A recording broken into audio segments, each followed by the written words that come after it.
রাসূল করিম সাল্লাল্লাহু আলাইহি ওয়াসাল্লাম বলেন, মান রাআ মিনকুম মুনকারান ফালইউগাইয়িরহু বিয়াদিহি।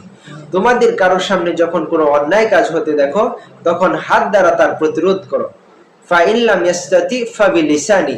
যদি হাত দ্বারা তুমি প্রতিরোধ করতে না পারো, তাহলে জবান দ্বারা তার প্রতিরোধ করো।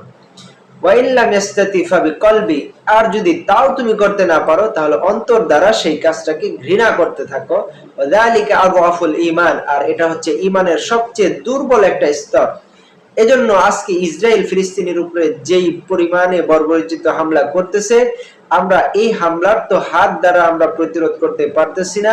এজন্য আল্লাহ তাআলার কাছে আমরা ক্ষমা চাই, আর ফিলিস্তিনিদের জন্য আমরা 2 রাকাত সালাতুল হাজত পড়ে দোয়া করতে থাকবো, আর এই কাজটাকে ঘৃণা করতে থাকবো। আর ঈমানের দ্বিতীয় স্তর হিসেবে আমরা এই বিক্ষোভ মিছিলগুলোতে শরীক হয়ে জবান দ্বারা এর প্রতিবাদ করব।